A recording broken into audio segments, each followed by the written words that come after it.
बिस्मिल्लाहिर्रहमानिर्रहीम। अस्सलाम वालेकुम नाज़रीन। कई महीने पहले, कई साल पहले हमेशा एक ही बात कहता था कि इस मुल्क में लाइफ बोरिंग नहीं है और हमेशा कोई ना कोई इवेंट, कोई ना कोई वाक़या जो है वो वक़ूफ़ पज़ीर होता रहता है।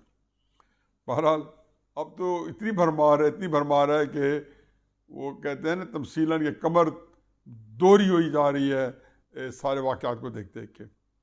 कल इमरान खान साहब की रात तकरीर थी तो मैंने जान के तबसरा नहीं किया कि सुबह ज़रा देखूँ कि हालात किस कदर बैठते हैं।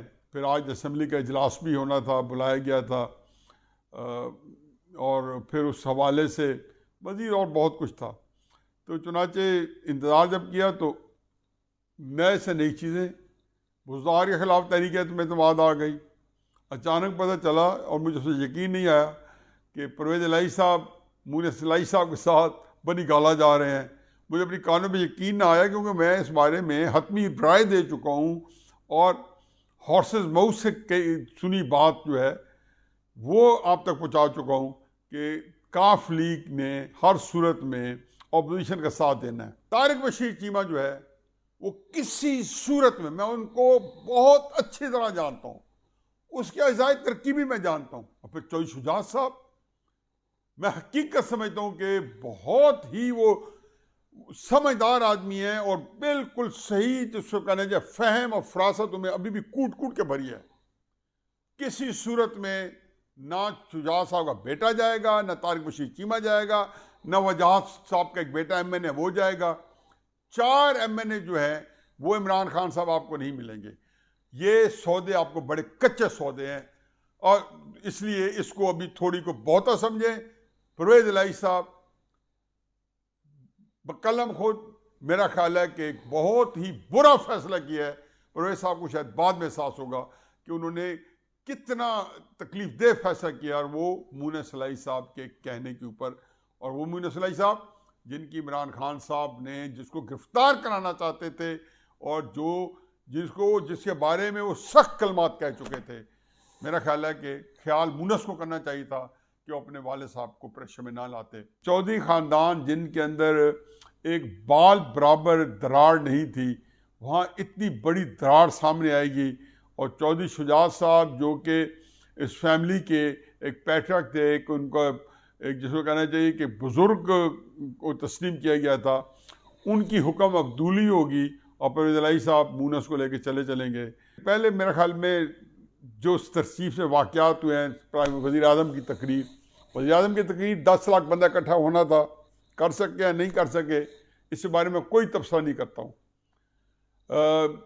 IB जो उनके नीचे काम करती है उनके नज़दीक 18,000 बंदे थे और बाद की रिपोर्ट है IB की दूसरी के 30,000 बंदे उन्होंने कहे हैं या 32,000। ISI की रिपोर्ट के मुताबिक और बाकी एजेंसीज रिपोर्ट के मुताबिक 25 से 26,000 बंदे थे। वज़ीर आज़म साहब ने मत भूलें कि इसके बारे में जितनी तशहीर और जितना प्रोपेगेंडा किया, एक उसमें 2 चीज़ें थी। एक तो उन्हें जलसे किए और लोगों को भारा उकसाया कि वो इस्लामाबाद आएँ और उसके में साथ एक और चीज़ लफ की कि मैं वहाँ बहुत ही अहम बात करने लगा हूँ, एक बहुत बड़ी जो है वारदात डालने लगा हूँ, एक सरप्राइज़ देने लगा हूँ। अब उस सरप्राइज़ के शौक में एक लतीफ़ा भी है कि किसी ने सोशल मीडिया पे छोड़ा है कि मैंने वज़ीर आज़म की तकरीर कभी नहीं सुनी। इस दफ़ा मैं सरप्राइज़ के चक्कर में चला गया, धोखाधड़ी में पता चला कि मुझे धोखा दे के बुलाया गया है, जो सरप्राइज़ कोई नहीं था। उसमें क्या सरप्राइज़ था? एक कागज़ जो था वो वज़ीर आज़म साहब ने जेब से निकाला, इस तरह का था। उससे पहले शामिद कुरैशी साहब उसकी को थोड़ी बहुत रोशनी डाल चुके थे। अब उसके कागज़ पढ़ा, मैं उसको नहीं पढ़ता हूँ क्योंकि आप लोगों ने सुन चुका होगा। अजीब व गरीब उसमें मंतक थी और कहा कि इस कागज़ के अंदर जो बात है वो चूँकि मुझे पाकिस्तान से बड़ी मोहब्बत है। वो कौन सी मोहब्बत है जो रच बस गई है, जिसका एकदम कल रात को पता चला उनको। तो मैं ऑफ द रिकॉर्ड को देखे और कोई बंदा मुझे यकीन ना करे तो ऑफ द रिकॉर्ड वो कागज़ में खोल के दिखा दूंगा। यानी कि 22 करोड़ अवाम ये सोचें कि हमने वो कागज़ देखना है तो लाइन लगा के खड़े हो जाएं। बहरहाल उस तकरीर में गालम गलोच के बाद और वैसे हकीकत यह है कि इमरान खान साहब, मुझे तरस आया कि कल उनकी तकरीर गो के 1.5-2 घंटे लंबी तकरीर थी, वो पटरी से उतरे रहे हैं। कई दफ़ा कह चुका हूँ कि पिछले तीन चार महीनों में और 2-3 महीनों में ख़ुसूसन इमरान खान साहब ने जो अपना जो कल्ट बनाया है, जो उनका ग्रुप है, उसको उन्होंने कम अज़ कम इतना उकसा लिया है कि वो दोबारा चार्ज कर लिया है। और जो एक मिडिल क्लास फैमिली के लोग हैं, गरीब लोग तो कभी भी नहीं आएंगे, जो पीछे पड़े हैं महंगाई से, जो ऊपर मिडिल क्लास के हैं और नौजवान हैं जिनको ये पता नहीं है कि जी उनके वालदैन जो है वो कैसे उनके लिए खाना पीना पहनना वो मुयसर कर रहे हैं, तो उन्होंने वो लोग जो है उसमें एक जोश जज्बा दोबारा उभार लिया है। और 4-5 नारे हैं जो मैं पिछले 3-4 महीने से कह रहा हूँ, रॉकेट साइंस नहीं थी, कि अमेरिका के खिलाफ खड़े हो गए। भुट्टो साहब के ऊपर बता रहे थे कि भुट्टो साहब आज भी जिंदा है और भुट्टो को कत्ल करने वाले वो मर चुके हैं। अच्छा, भुट्टो को कत्ल किसने किया था, ये बड़ी इंटरेस्टिंग है कि उनका मतलब है कि एक उस वक़्त के जो जनरल ज़ियाउल हक हैं वो शायद आज के जनरल ज़ियाउल हक जो है वो इमरान खान साहब को मारना चाहते हैं। अजीब व गरीब बातें उन्होंने की। उन्होंने इतने शदीद और रकीक हमले किए कि भुट्टो फैमिली जो है, बिलावल साहब अपने नाना के कातिलों के साथ बैठ गए हैं। नाना के कातिल बहरहाल हमें पता कौन है, जनरल ज़ियाउल हक साहब का मार्शल था, भुट्टो साहब पे केस चला, 1979 में भुट्टो साहब को फांसी पर लटका दिया गया और इमरान खान साहब आज उनके मदहसरा बने हुए तारीफें कर रहे थे और इनको उकसा रहे थे कि आप भुट्टो के कातिलों के साथ बैठे हैं। फिर उन्होंने बताया कि ये लोग जो हैं पाकिस्तान के अंदर हैं, जो बैरून के वालों के साथ साजिश करते हैं। एक बात तय है और ये मेरी हतमी राय है और मैं बिल्कुल इमरान साहब के साथ ये मुतफिक हूँ कि बैरूनी साजिशें इमरान खान के खिलाफ हो रही हैं। लेकिन इमरान खान साहब, ये आपको कब पता चला? नवाज शरीफ साहब के खिलाफ जब JIT बन रही थी, जो कि CIA के साथ मिलकर अबू धाबी में 10 वॉल्यूम तैयार कर रहे थे, पाकिस्तान के ISI के लोग वहां बैठे हुए थे और वो जब वहां पे से साजिशें कर रहे थे, जब चीन के सदर को अमेरिका के उकसाने पे आपने आने शुरू कर 2014 में सियासत नहीं, रियासत बचाओ के नाम पे पाकिस्तान की ईंट से ईंट बचा दी गई। 2014 में पनामा नहीं था तो क्या अमेरिका क्या कर रहा था? मेरी तो एक हतमी राय है कि ख्वाजा नाज़मुद्दीन से बल्कि लियाकत अली खान की शहादत से लेके आज तक अमेरिका पाकिस्तान में हर उस किरदार के साथ है जो पाकिस्तान के अंदर सियासी अदम इस्तेकाम लाना चाहता है। सबसे बड़ा सियासी अदम इस्तेकाम जो पाकिस्तान में आया 1958 का मार्शल लगा के आया जो पाकिस्तान को तोड़ गया। उसके बाद जो सबसे बड़ा दूसरा बड़ा सियासी अदम इस्तेकाम आया 2014 में नवाज शरीफ साहब की चलती हुकूमत, जबकि CPEC चल पड़ा था और पाकिस्तान 7वें आसमान की तरफ जा रहा था। जो मैं कई दफा कह चुका हूं, आपने मिलके उन्हीं किरदारों के साथ जिनसे आप शाकी हैं, जिनकी तरफ आप इशारा करें, उनके मिलके आपने नवाज शरीफ का हटाया। किस बात में हटाया? 2014 में क्या पैनामा था? आप लोगों ने धरना दिया, कादरी साहब के साथ मिलके आपने मिलके धरना दिया। अंपायर ने अपनी उंगली उठानी थी। अंपायर कौन थे? किसको नहीं पता था कि जनरल ज़हीरुल इस्लाम थे? किसको नहीं पता था कि एजेंसी जो आपको वहां पे लेके आई? तो ये आप कर रहे थे। उस वक्त नहीं पता चला था कि अमेरिका कहाँ खड़े है।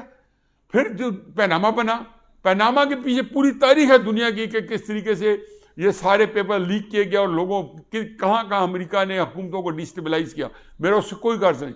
लेकिन पैनामा की जो JIT बनी वो कहाँ बनी? अबू धाबी में बनी, जो कि CIA का हब इमिग्रेशन होती है अमेरिका की अबू धाबी में। वहां जाके CIA ने JIT बनाई।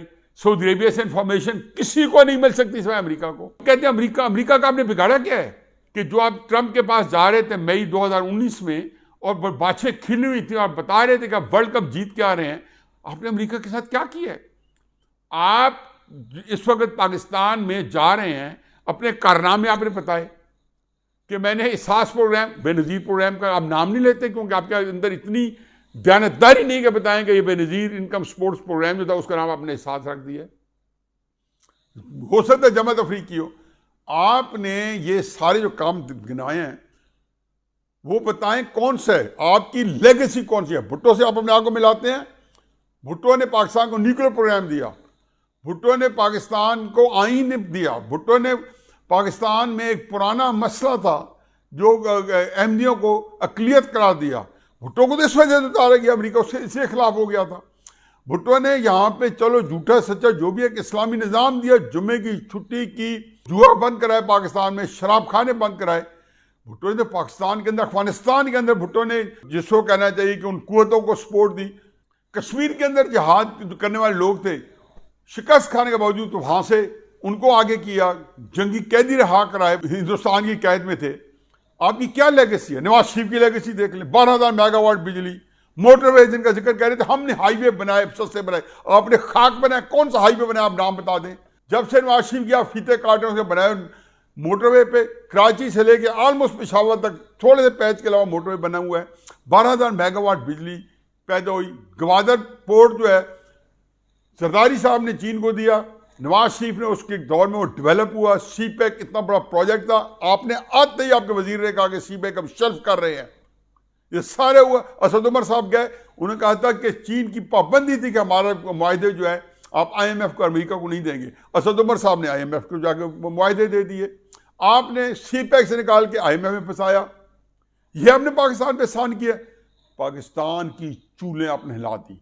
मैं इस बात में आपके मुतफिक हूं कि अमेरिका आपके खिलाफ इस वक्त एक्टिव होगा, क्योंकि अमेरिका नवाज शरीफ के खिलाफ भी एक्टिव था। जब आप यहाँ कहा जा रहा था कि नवाज शरीफ टाइम पूरा नहीं करेगा, उसको निकालो, तो अमेरिका इसलिए कर रहा था कि पाकिस्तान की उखाड़ पिछाड़ में उनका चार आने का फायदा है। चुनाचे आज आप जब निकल के आ रहे हैं, मुझे तो एक और खतरा है कि आप सियासत जो है, आपको बेहतरीन सियासत करने का मौका मिला था अगर आप उसको इस तरीके से जो आपने हमले किया इदारों पे। वो एक बैंक के अंदर होता है ना, जो गला होता है, जो बच्चे अपने पैसे जमा करते हैं, उस बैंक के अंदर आपकी सारी वारदातें, चाहे वो न्यूट्रल जानवर होता है, चाहे जो भी आपने गालम गलोच की है, अपोजिशन को जो कर दी, जो इधर गालम गलोच की है, वो सारी बैंक में जमा है। इधर से वोट और नो कॉन्फिडेंस आपके खिलाफ कामयाब होनी है और अगले दिन आपका हरसैया तंग हो जाएगा।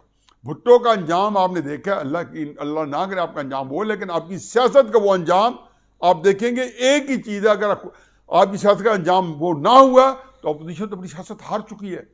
आपको इक़्तिदार से हटाने का मतलब ये है कि अपोजिशन जो है अपने आप को शहादत गाहे उल्फत में कदम रखने वाली बात है कि इस मुल्क को कोई बंदा चला के दिखा दे।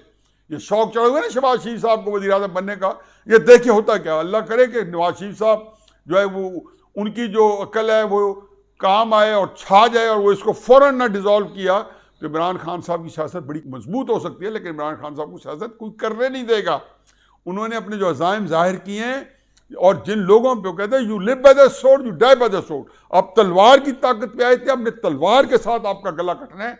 जिस जरिए से आप इक़्तिदार में आए तो उसी जरिए से आपने इक़्तिदार से निकलना था। ये मैं कह कर थक गया हूँ, एक दफ़ा नहीं सैकड़ों दफ़ा कह के थक जाऊँ। हर वीलॉग में मैंने कहा ये आपका अंजाम है।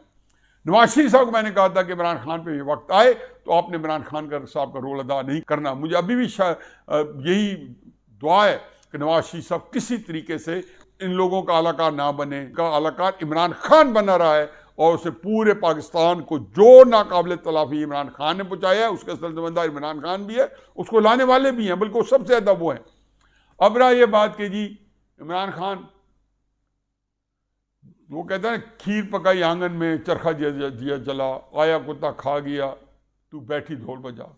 हजूर चाहे आप परवेज लाई साहब को वज़ीर आला बनाएं, चाहे MQM को शिपिंग और की वजारत दें, आपको ये बात समझ जानी चाहिए कि जब आप खुद कह रहे हैं कि आपका टाइम खत्म हो गया और आपको हटाने की साजिश हो चुकी है, और जो झूठ बोलने के इंटरनेशनल कोई खत भी लिखता है बल्कि अक़वामी सतह पे आजकल, और वो ये लिखता है कि ये खत जो है जो आप पकड़ा हुआ है, भुट्टो साहब की नकल ना करें। जो उन्होंने बैंक रोड के ऊपर चौक के ऊपर खड़े होकर लहरा के कहा था असेंबली के बाहर निकल के कि एक हाथी भी हुकूमत हटाना चाहता है, वो था क्योंकि न्यूक्लियर प्रोग्राम वो बंद कराना चाहते थे। भुट्टो साहब ने बंद करने से इनकार कर दिया था। न्यूक्लियर प्रोग्राम भुट्टो साहब ने शुरू कराया था 1974 के अंदर। एक एक चीज़ हमारे सामने, आपकी कोई लेगेसी नहीं है। बादशाह डैम जो वो शुरू करा के गए, 100 ज़मीन एक्वायर करके गए Nawaz Sharif and company. Mahmad dam जो सारा शुरू से पेपर बन गए, आपने उसमें क्या हिस्सा दिया? आपके पास पैसे नहीं है, सी पैक बंद हो चुका है, कौन बनाएगा? नीलम झेलम आप कहते हैं कोई डैम नहीं बना, नवाज शरीफ ने नीलम झेलम मुकम्मल किया, नदीपुर मुकम्मल किया, 10 साल से इनकम्प्लीट। ये झूठ बोल बोल के आपका सत्यानाश हो चुका है। आपने इंतहाई तकलीफ दे तकरीर की है। लोगों का इतनी तशहीर के बाद, सरकारी वसाइल इस्तेमाल करने के बाद, जो आप रोते थे कि नवाज शरीफ और शहबाज शरीफ ना कर सकें, अपने अच्छे काम ना बता सकें, आप अपने बुरे कामों को कहते हो कि लोग सच माने। लोगों में बहुत अक्ल है। आप एक छोटे से कल्ट को रखें, हो सकता है ये कुछ साल आपके साथ चले, लेकिन बुरे वक्त में दाएं जो खड़े हैं, फवाद साहब हैं या बाबर अवान है या असद उमर है या शफकत महमूद है, लिखा लें और जबा रखें, इनमें से कोई बंदा आपके साथ नजर नहीं आएगा जैसे ही हफ्ते बाद आपके ऊपर सयाद तंग होगा। क्योंकि जिन लोगों से आपने पंगा लिया है, हिसाब किताब करते हैं और बड़ा सख्त हिसाब किताब करते हैं। ये नवाज शरीफ और उसके साथी थे जो इस कड़े हिसाब में डटे रहे। आप शायद डटे रहेंगे क्योंकि आपके अंदर हिम्मत है, लेकिन आपके साथ शायद आपका साया भी आपका साथ छोड़ जाए। वमा अलैना इल्लल बलाग।